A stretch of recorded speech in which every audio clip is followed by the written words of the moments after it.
Cooking আর্টে আপনাদের সকলকে জানাই আরো একবার স্বাগত। আজকে চলে এসেছি আবার একটা সুন্দর রেসিপি নিয়ে।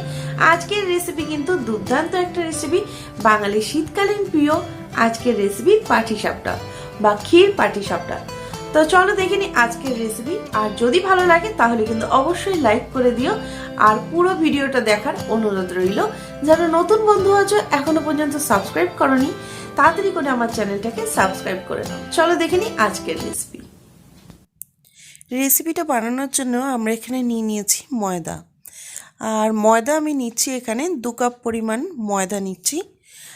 ময়দাটা নেওয়ার পরে আর নিয়ে নিচ্ছি সুজি এখানে আমি নিচ্ছি 1 কাপ মতো, 1 কাপের একটু কম।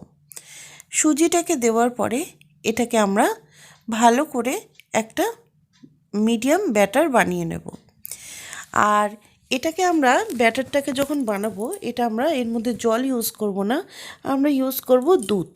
এখানে দুধ রুম টেম্পারেচারে থাকা এখানে দুধ ব্যবহার করছি। অল্প অল্প করে দুধ নিয়ে আমরা কিন্তু ব্যাটারটাকে খুব ভালোভাবে রেডি করে দেব। আর এর মধ্যে কিন্তু আমি দিয়ে দিয়েছি সামান্য পরিমাণে নুন, আর দিয়ে দিয়েছি 2 টেবিল চামচ মতো চিনি।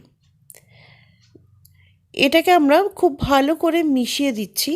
মিশিয়ে দেওয়ার পরে এটাকে কিন্তু দেখুন, ব্যাটারটা কিন্তু বেশি ঘন করবেন না, তাহলে কিন্তু আমরা বানানোর সময় পাটিসাপটাগুলো কিন্তু ঠিকভাবে হবে না। আমরা ব্যাটারটাকে খুব ভালোভাবে রেডি করে নিয়েছি। এরপরে বসিয়ে নিয়েছি একটা তাওয়ার মধ্যে দিয়ে দিচ্ছি অল্প পরিমাণে তেল, আর তেলটাকে কিন্তু আমি ভালো করে তাওয়াতে ব্রাশ করে নিচ্ছি। তাওয়াটা মিডিয়াম গরম থাকলে তাহলে কিন্তু এটা ভালো হয়, বেশি হিট করবেন না তাওয়াটা।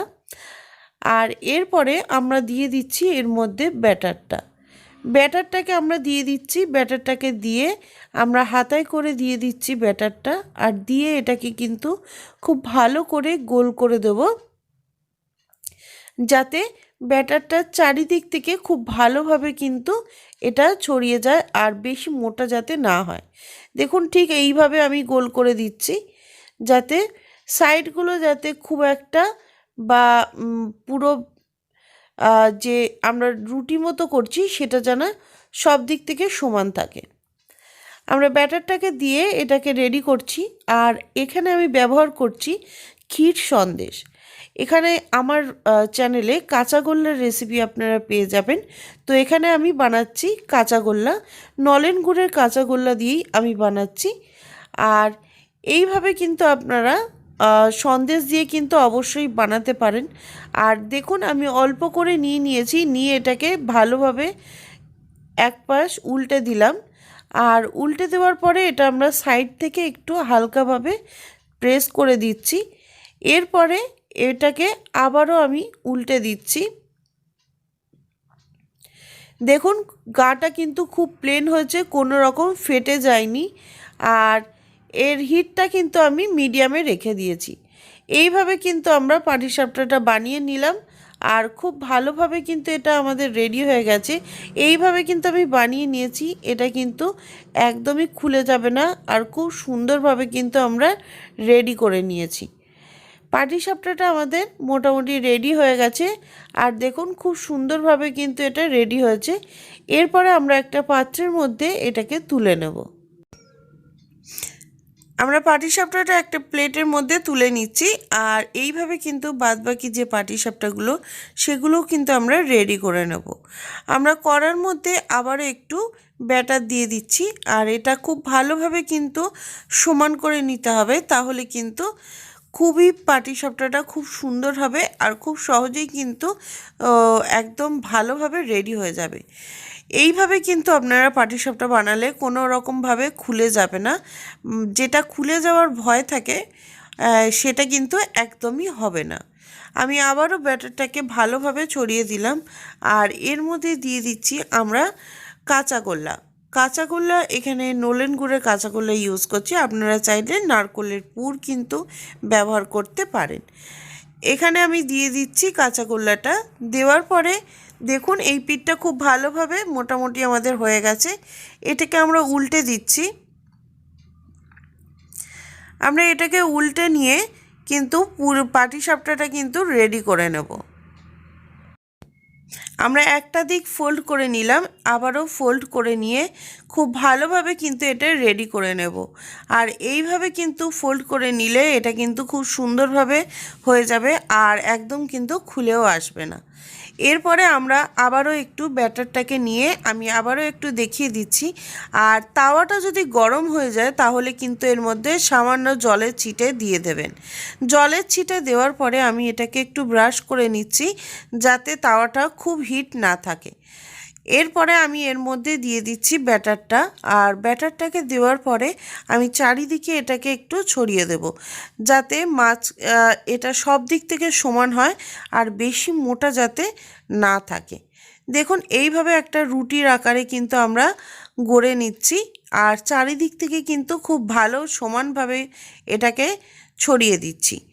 এইভাবে কিন্তু বানিয়ে নেওয়ার পরে এটা উপরের পিঠটা কিছুটা পরিমাণে হয়ে আসলে এর মধ্যে আমরা দিচ্ছি সন্দেশ, কাঁচাগোল্লা। আমি এখানে কাঁচাগোল্লা ব্যবহার করেছি, আপনারা চাইলে এর মধ্যে যে নারকোলের ছাই করে এখানে ব্যবহার করতে পারেন। আমি এটাকে আবারও উল্টে দিলাম, উল্টে দিয়ে দুপাশটা হালকা করে একটু প্রেস করে নিয়েছি। নিয়ে এইভাবে কিন্তু আমরা পাটিসাপটাটা বানিয়ে নিচ্ছি। আমরা প্রত্যেকটা পাটিসাপটা এইভাবে বানিয়ে নিয়ে রেডি করে নিয়েছি। আর দেখুন এটা কিন্তু কোনো রকম ফেটে যায়নি আর খুলেও কিন্তু যায়নি। এইভাবে আমরা প্রত্যেকটা পাটিসাপটা রেডি করে নিচ্ছি। রেডি করে নেওয়ার পরে আমরা ফিরে আসছি। প্রত্যেকটা পাটিসাপটা আমরা কিন্তু রেডি করে নিয়েছি। আর দেখুন খুব সুন্দর হয়েছে পাটিসাপটাগুলো, একদমই খুলে যায়নি বা ভেঙে যায়নি। এইভাবে কিন্তু আপনারা খুব সহজেই বাড়িতে বানিয়ে নিতে পারেন এইরকম ক্ষীর পাটিসাপটা বা পাটিসাপটা। আর এটা কিন্তু অবশ্যই আপনারা বাড়িতে পরিবেশন করতে পারেন যে কোনো গেস্ট আসলে, বা শীতকালের দিনে কিন্তু পাটিসাপটা কিন্তু খেতে সবারই ভালো লাগে। তাড়াতাড়ি ঝটপট বানিয়ে ফেলুন। আর ওপরে আমি গার্নিশিংয়ের জন্য দিয়েছি কিছুটা আমন্ড আর পেস্তা, সেটাকে দিয়ে গার্নিশিং করে নিয়েছি। আপনারা চাইলে এর মধ্যে গোলাপের পাপড়িও দিতে পারেন। এইভাবে আমি গার্নিশিং করে নিয়েছি। তাহলে রেডি হয়ে গেছে আজকে ক্ষীর পাটিসাপটা বা পাটিসাপটার রেসিপি। খুব চটজলদি কম উপকরণে বানিয়ে ফেলুন বাড়িতে খুব সহজে। তাহলে রেডি হয়ে গেল আজকের আমাদের খুব সহজ আর কম উপকরণে আজকের রেসিপি পাটিসাপটা। একদমই খুব সহজভাবে আপনাদের সঙ্গে শেয়ার করলাম আজকের রেসিপি। তাড়াতাড়ি করে বাড়িতে বানিয়ে ফেলুন আর কমেন্টের মাধ্যমে আমাকে জানাতে একদমই ভুলবেন না কেমন লাগলো আজকের রেসিপি। ভালো লাগলে অবশ্যই লাইক করে দেবেন আর আপনাদের এই ভিডিওটা ভালো লাগলে প্রচুর প্রচুর শেয়ার করে দেবেন আপনাদের ফ্যামিলি আর বন্ধুদের সাথে। যারা নতুন বন্ধু আছো এখনো পর্যন্ত সাবস্ক্রাইব করনি, তাড়াতাড়ি করে সাবস্ক্রাইব করে নাও, পাশে থাকা বেল বাটনটা ক্লিক করতে একদম ভুলো না। চলো আজকের মতো রেসিপি এই পর্যন্তই, আবারও ফিরে আসবো নতুন কোনো রেসিপি নিয়ে।